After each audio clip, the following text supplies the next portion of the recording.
next storyteller for today is Mala Krishnan, who's joining us from Seattle, United States of America. Let me introduce her. She is a friend who was staying in Doha for a long time. She's a passionate social worker and nature lover. She believes in making the best of every opportunity that life offers. Being a part of a charitable organization under the Indian Embassy Qatar, she was fortunate to help many needy and desperate people. She believes that spreading smiles in the lives of needy is the most gratifying experience in life.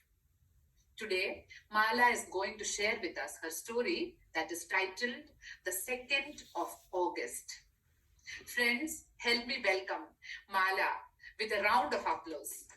Over to you, Mala.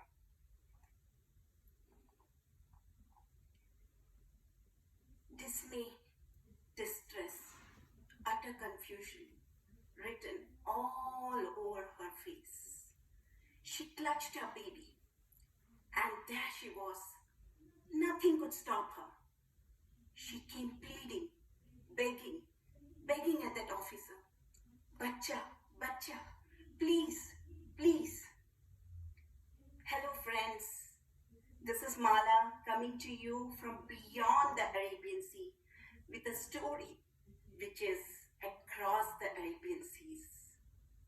Once upon a time, almost 31 years ago, I woke up in a hot, humid Thursday morning, the 2nd of August. And my baby, my little 1-year-old, had just celebrated his first birthday, and myself and my husband Krishnan, we were so much adoring his baby steps. Baby steps? It was for us also. Just 6 months ago, we had landed in this country, leaving our bank jobs back home in India. 7 a.m. in the morning, husband getting ready to go to work, and suddenly the phone bell rings. Tring, tring. No mobile. Only landlines. Remember? 31 years ago. And that too, corded one. My husband takes the phone and I can overhear his colleague telling him, "Hey Krishnan, you know, Iraq has captured Kuwait." My husband, the very sincere banker he is, he was getting late to work. He just dismisses it. And he tells him, "Hey, Lakshmi Narayan, this must be some rumor, yeah. We'll talk about it at work." And he keeps down the phone. As soon as he keeps down the phone, suddenly we hear a huge explosion. We all get startled, and my little one starts crying.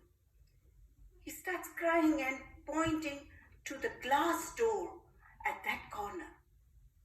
And that used to open to the balcony. And what we see there was a huge smoke.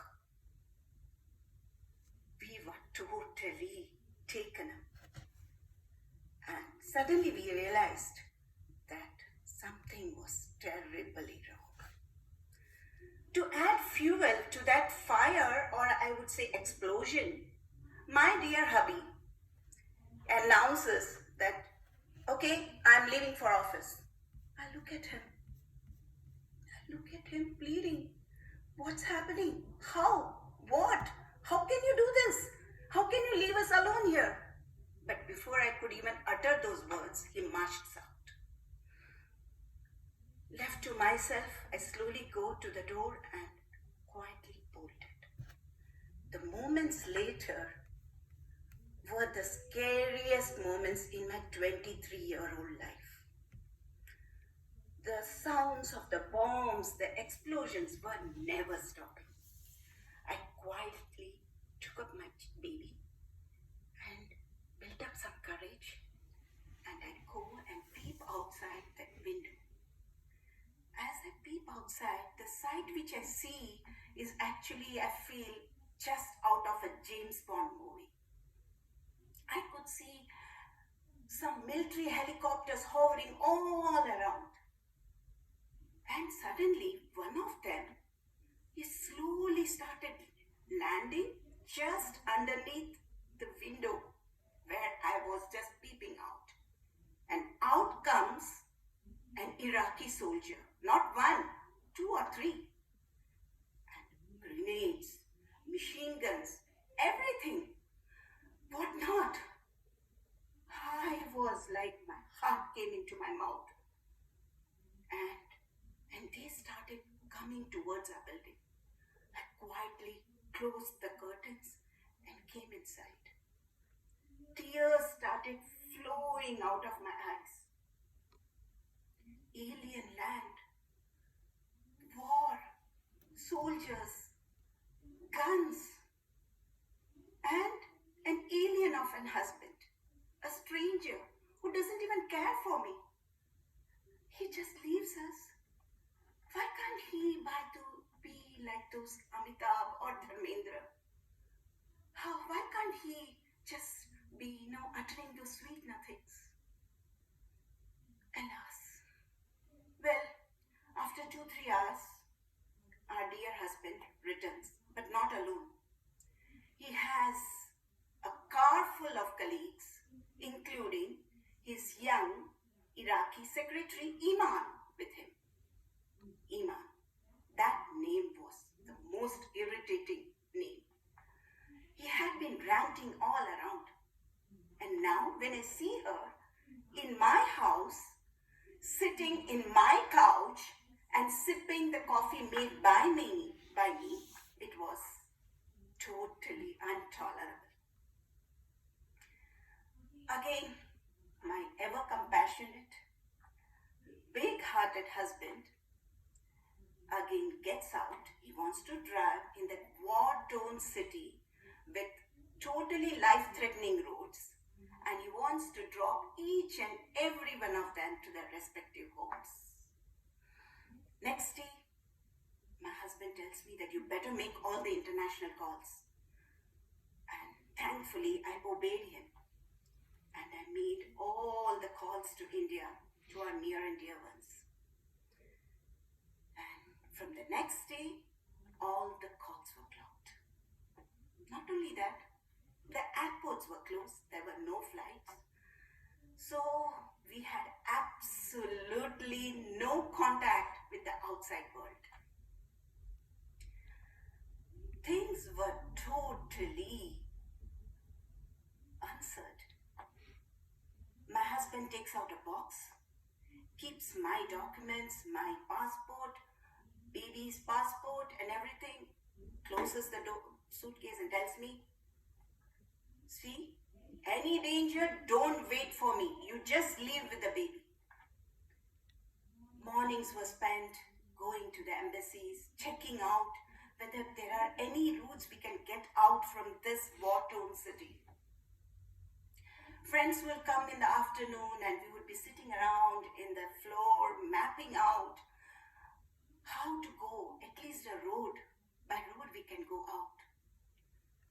And in the afternoons, he would be combing around all the supermarkets in the city because there was nothing left in the supermarket.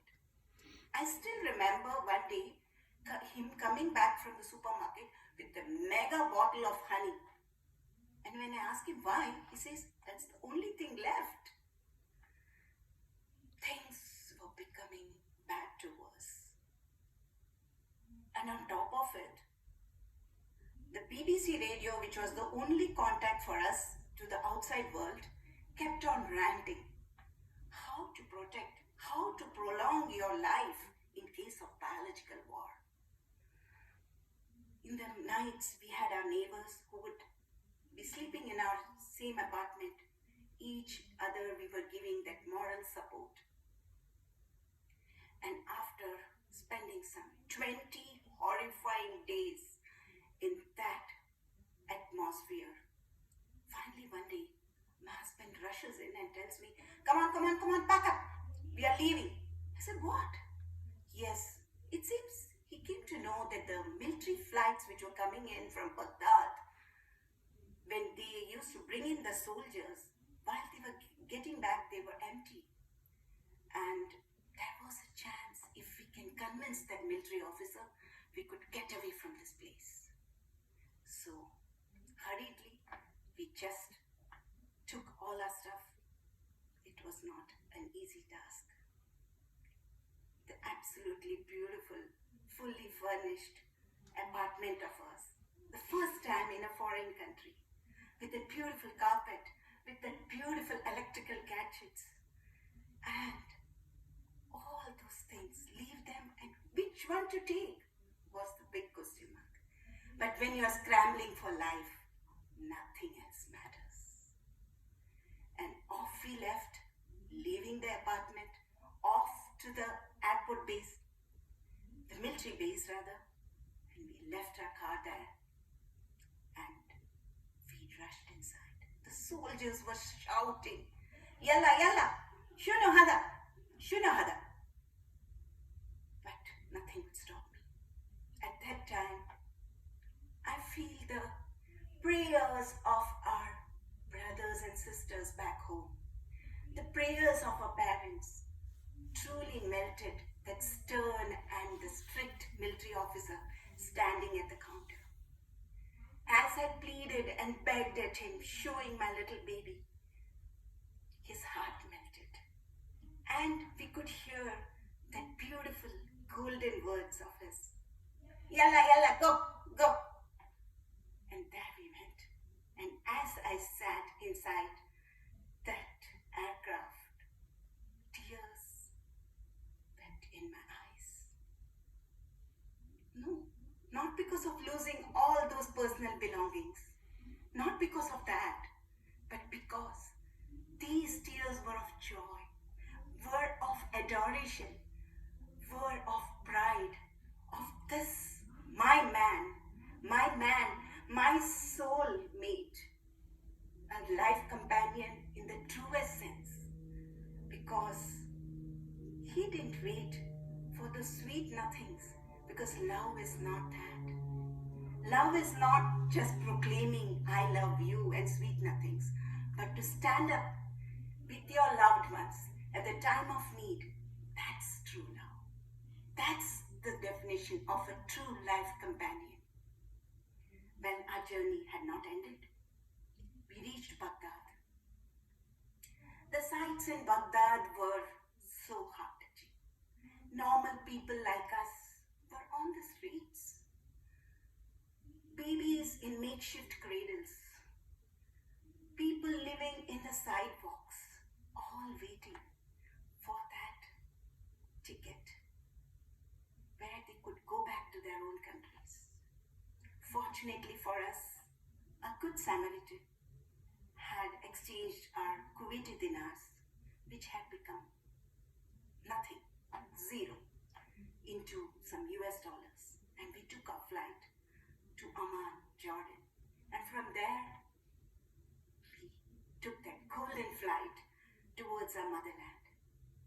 As we touched the soil of our motherland, truly it felt as if we have just woken up from a nightmare. What a day it was, 2nd of August. Never to be remembered, totally to be erased from our memory. But friends, life's wild roller coaster ride has its own twists and turns. On that same day, 3 years later, our beautiful daughter, Anjali, was born, as if symbolizing joy, hope, gratitude. And we celebrate that particular day with all fervor and jubilation, and not only the 2nd of August, each and every moment of this new lease of life, with all the enjoyment and relishing and cherishing every moment of this new life. Thank you. Thank you, Mala, for sharing that thriller of a personal story with us. You know, it is not, it is an extraordinary experience indeed that you went through, Very rarely people may face such situations, and you brought that experience to life, brought it before us in the form of the story. And what I like most is the details, the descriptions, and the expressions that you used for narrating your story, and also how you connected that experience. You said, I don't want it to be repeated, or, I just want to erase it. And yet you brought that hope back to it by, phrasing the birth of your daughter with that. Excellent narrative, Mala. Thank you so much for choosing to share the story with us. Thank you so much. Thank you, Shanti. It was my joy, and thank you for giving me this forum. Thank you so much. And I like the small nuances you put in while narrating such a story. Also, you had that little element of your playfulness and that little bit of humor.